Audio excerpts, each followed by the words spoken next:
Strategi Jaksa Agung yang tak akan banding lawan Ahok dan Jokowi terbungkam.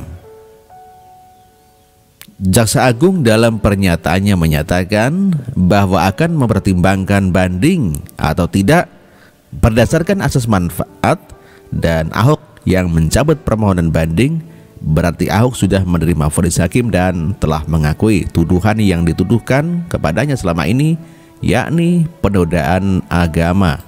Sesungguhnya pernyataan Jaksa Agung di atas adalah sinyal hukum paling cantik bahwa jaksa cepat atau lambat akan mengikuti langkah Ahok untuk mencabut permohonan banding sebelum ada keputusan banding. Sekalipun berkas banding jaksa akan dikirim ke Pengadilan Tinggi Jakarta pada besok hari, tetap saja bukan sebuah masalah karena sebelum ada putusan banding, karena jaksa masih bisa mencabut permohonan banding tersebut. Dan sidang banding tak lebih daripada 3 bulan.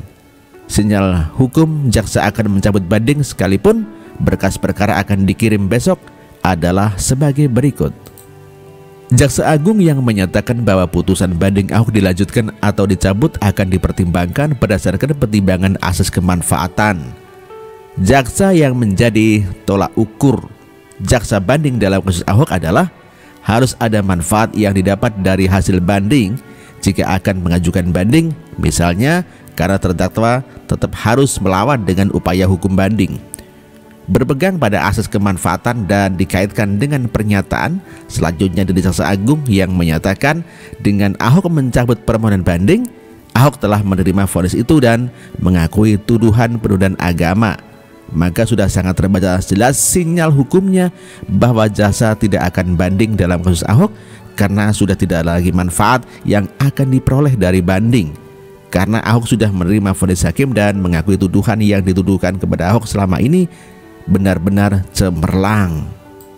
Strategi Jaksa Agung yang memberikan sinyal tak akan banding adalah sangat cemerlang, dikarenakan jika jaksa banding, maka peluang hukuman Ahok akan diperberat di tingkat banding oleh Pengadilan Tinggi DKI Jakarta sangat terbuka lebar. Bukan tanpa alasan saya menyatakan demikian karena hampir semua bekas kasus, bukan tanpa alasan saya mengatakan demikian karena hampir semua kasus penodaan agama berdasarkan jurisprudensi yang ada rata-rata di atas 2 tahun, dan jurisprudensi itulah yang nantinya jadi pegangan bagi hakim banding hingga membuat hukuman Ahok makin berat dari vonis yang dijatuhkan Pengadilan Negeri Jakarta Utara. Jika nanti hasil banding ternyata Ahok diperberat lebih daripada 2 tahun, maka mau tidak mau, suka tidak suka, Ahok akan mengajukan upaya hukum kasasi ke Mahkamah Agung. Jadi sinyal Jaksa Agung tidak akan banding adalah keputusan brilian sekaligus untuk membuktikan kepada lawan politik Presiden Jokowi bahwa Presiden Jokowi tidak pernah membela Ahok. Karena jika masa hukuman Ahok sudah diperberat oleh Pengadilan Tinggi Jakarta, maka kecil kemungkinan Mahkamah Agung lewat kasasi akan mengurangi masa hukuman Ahok yang sudah dikoreksi oleh Pengadilan Tinggi DKI Jakarta. Karena yang dinilai dan dicermati hakim kasasi jika jaksa banding adalah mengenai apakah semua unsur pasal 156A huruf A KUHP sudah terpenuhi. Jika semua unsur dalam pasal 156A huruf A KUHP sudah terpenuhi semuanya, maka Mahkamah Agung akan memperkuat putusan Pengadilan Tinggi DKI Jakarta. Karena dalam banyak putusan kasasi, Mahkamah Agung justru sependapat dengan keputusan Pengadilan Tinggi. Strategi sinyal tidak banding dari Jaksa Agung telah menyelamatkan Presiden Jokowi dan membuat lawan Jokowi tidak lagi punya strategi lagi untuk mengutak-atik posisi Presiden Jokowi sebagai Panglima tertinggi Republik Indonesia. Dengan Jaksa Agung telah melempar sinyal hukum yang jelas bahwa jaksa tidak akan banding, maka kini Ahok memiliki hak untuk mengajukan peninjauan kembali ke Mahkamah Agung setelah nanti jaksa mencabut permohonan bandingnya. Karena jika Ahok mengajukan PK, keputusan PK tidak akan memperberat masa hukuman Ahok sebagaimana Pengadilan Tinggi DKI Jakarta yang dapat memperberat masa hukuman Ahok. Jika jaksa banding, Tapi untungnya sinyal banding dibatalkan sudah tertangkap jelas dari kacamata hukum jika melihat pernyataan Jaksa Agung. Jika nanti Ahok mengajukan PK ke Mahkamah Agung, maka hanya ada dua kemungkinan, yakni permohonan PK Ahok diterima atau ditolak.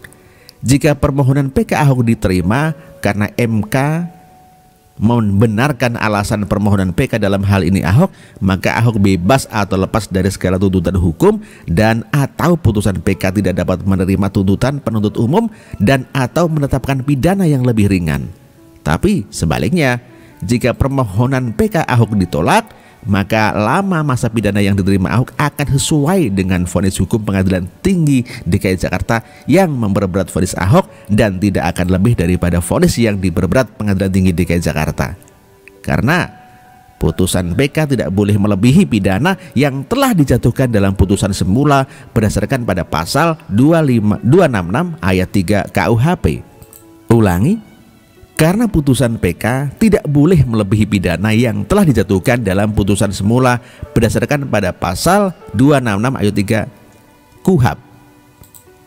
Tapi saya harus mengakui bahwa sinyal yang dilemparkan Jaksa Agung sangatlah cantik, karena jika jaksa banding, masa pidana Ahok sangat berpeluang diperberat dari 2 tahun pidana penjara menjadi 3, 4, 5 tahun pidana penjara.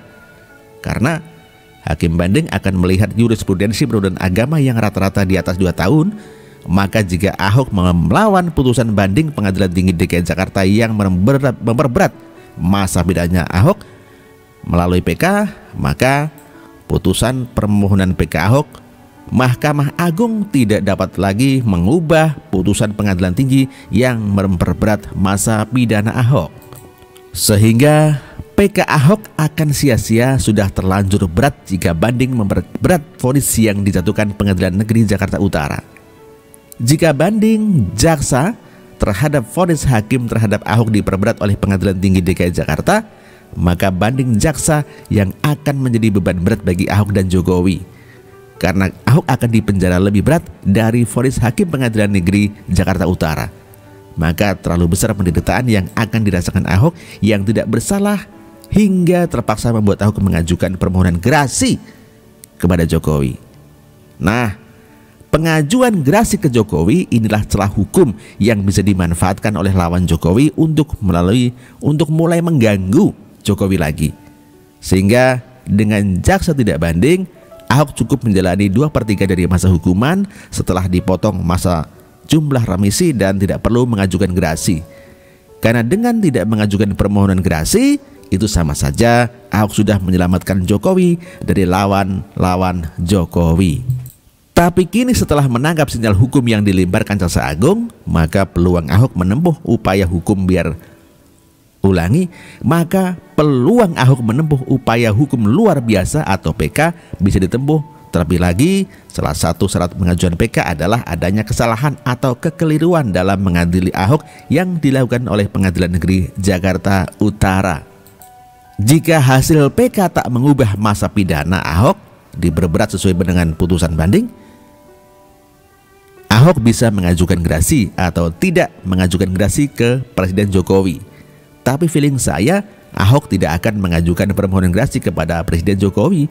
Karena dengan Ahok mengajukan permohonan gerasi, maka itu akan mempertontonkan Presiden Jokowi masih membela Ahok lewat hak konstitusional.